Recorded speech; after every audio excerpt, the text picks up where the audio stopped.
Okay, so, okay, let's talk about the graph of the trigonometric function.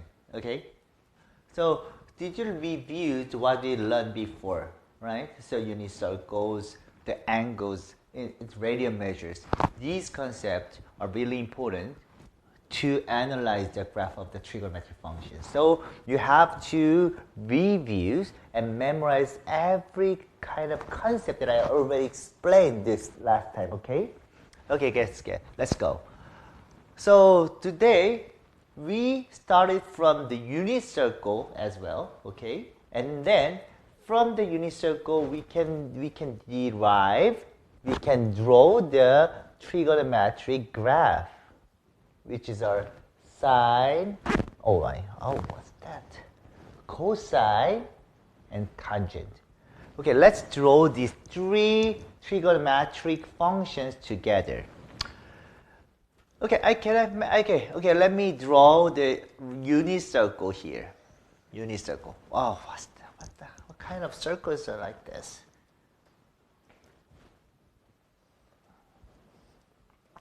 Unit circle. Okay, whoa, perfect, right? Okay. So, x and y here.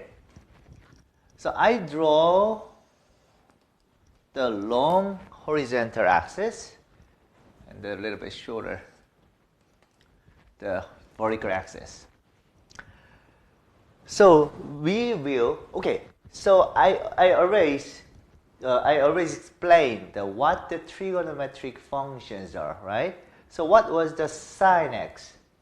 What was the sine theta? How can we define that? I explained, right? What did I told you?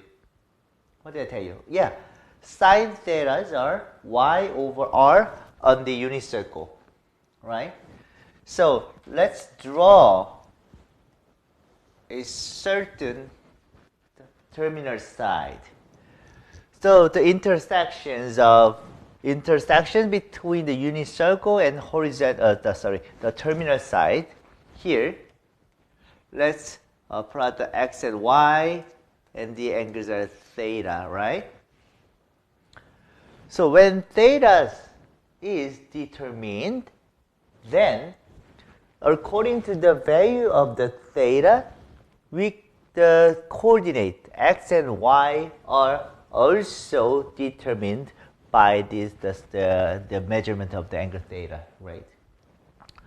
Okay, so let's increase the theta from 0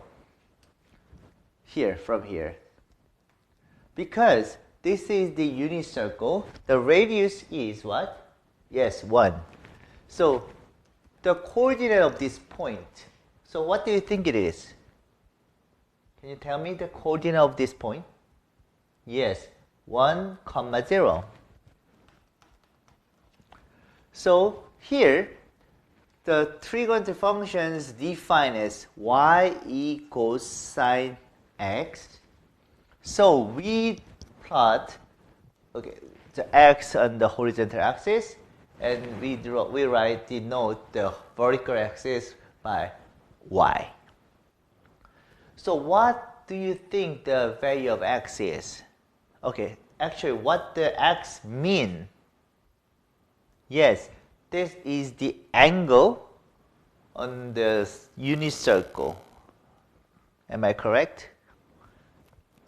So when theta is here, from the theta, the angle theta is correspond to the x here. The x on the unit circle and the x of the sine is totally different, right? Totally different. So theta is the x here. So when theta equals 0, that means x equals 0, right? What was the sine?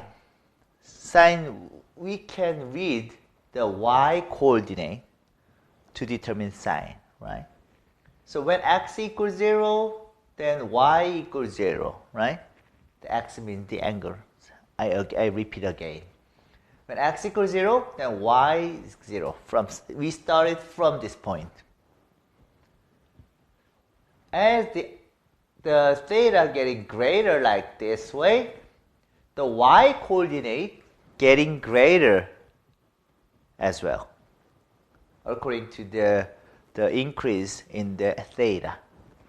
So y increase from 0 and getting greater, like the 1/2 root 2/2 when theta equals 45, when root 3/2 when theta equals 60 degree, which means pi/3. So getting greater to 1 when theta equals 90. So 90, the pi/2 here, the angles getting the y coordinate here is getting greater to 1. So it reaches 1 here. And they increase like this way because of the shape of the circle. And then let's increase the theta again and again. Let's keep increasing here. So it exceeds 90 degrees, 92, 90, 100, 150, 180. So the y coordinate started to decrease from 1 to 0. Slowly decrease. So slow decrease. And when the angle is 180, which is pi, the value of y equals 0 on that unit circles. Am I correct? Okay. So it decreased like this. Oh, sorry. And pi here, and decrease like this. And you can identify the characteristics of the sine functions from here to here. It is actually symmetry over x equals pi/2.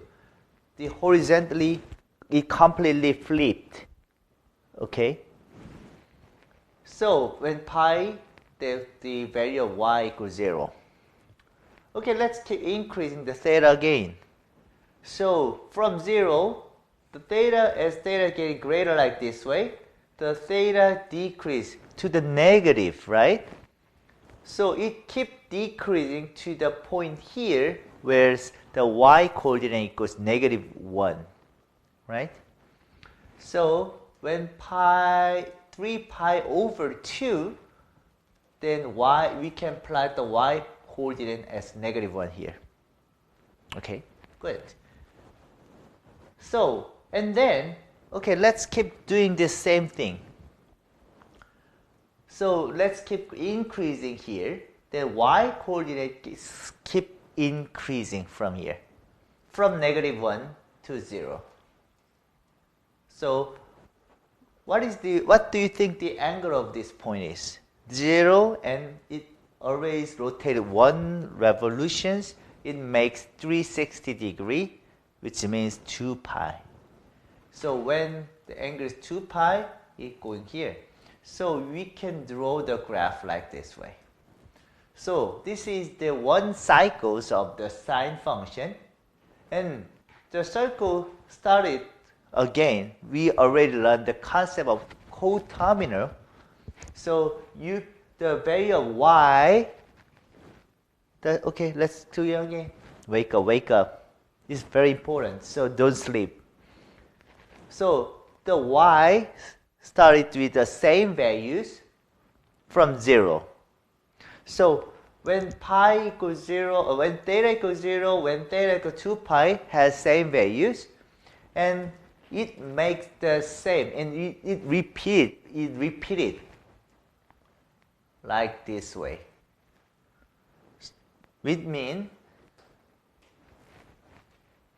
we stated from this cycle, this part repeated again and again.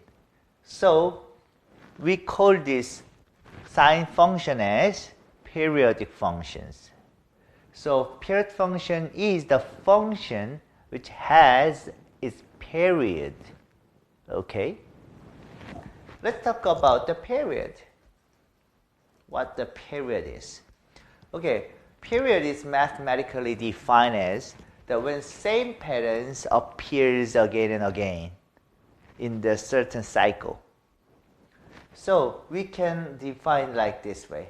When f of x plus something period makes the f of x, then f of x has a period of p. Okay? Let's say that when x equals 0, f of 0 and f of p and f of 2p is same, right? When x equals 0, x0 and 0 plus p is equal. When x equals p, so 2p and p is equal. So it keeps increasing, and you can find a pattern like this way, np, then the function has the period p. And this is the characteristics of the periodic function have. And then, according to this period, so you can get the same value of y when x increased by p. This is the period. Okay? The sine of x has a period of, what do you think it is? Yes, 2 pi, which means 1 revolution. So since, look at this one. This is a terminal, right? So when theta equals here, and 1 revolution and the theta gain, we say that this is a co-terminal, right? They have the same value of y, and it has the same patterns as well. So when theta increase from 0 to the theta here, it goes to here. But after 1 revolution, it started from here, and theta gain, it can touch the value of here. Can you understand this concept? Yeah, this is the patterns and characteristics of period. And you have to understand and master of this concept. I really emphasize of this, okay? And that keeps increasing, yeah. So this is the graph of the sine of x. And then let's summarize the characteristics of this sine graph. The first, domain. Domain of the sine, okay, so what's the domain of the sine do you think it is? What do you think? Yes, the function defined anywhere, right? There's nowhere the function is not defined, right? Yes, so domain is all real numbers, okay? And second, range. Okay, I should write the proper. The rate it increased to 1 and decreased to -1, and it oscillates. It keeps oscillating like this way. So range is y is the greater than equals to -1 and less than or equal to 1. And it's oscillating between the -1 to 1, right? And 3, we have to talk about the period. What do you think the period is? Yes, I told you it was 2 pi. That's great. And then what do you think the another characteristics? I think it's, no, other way. So we have to talk after I explain another concept, and I will make some few more topics that you have to notice. Okay. And then so in Korea student, we have to analyze the graph very sophisticated way to applicate and make some very complicated questions. But in the AP or IB, we do not treat in that ways. But I'll give you the explanation in Korean ways. Don't you want it? Okay, look at this one. It has some kind of very special characteristic because it has a symmetry. Look at this here. It's really interesting. Only for me.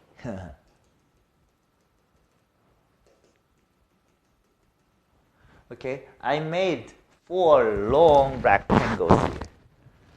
So it has a 4 congruent and identical rectangles. And I can split like this way. So these 4 identical rectangles have some very interesting characteristics. I told you the sine graph, as cosine graph is similar, has symmetry. So these two things, these two parts, when we flip here, we can figure out there is a symmetry over this line. Okay. Second, let's compare these box and this box. This box is also can be compiled like this. What does that mean? Yeah, it has also symmetry over this point. And this box and this box can flip over again. So these 4 boxes are identical and has a symmetry. We can make an interesting question using these characteristics. Yes, but you don't need to consider about it, so don't worry. Okay, so this is the sine graph. How do you think it is? Was it good? Yes, understand? Okay. So let's take a simple break and keep going to the cosine and tangent graph. I mentioned in advance, cosine is 99% similar to the sine graph. So don't worry about it. But tangent is totally different. But the idea and the structures are equal to the sine and cosine graph. So we have to memorize, we have to keep in mind that the sine graph comes from the unit circle. Actually, when we talk of the y coordinate, and maybe cosine graph comes from the x coordinate and the unit circle, and tangent graph is the ratios between x and y over x. Okay, let's keep doing it after simple breaks, and let's start it in 5 minutes.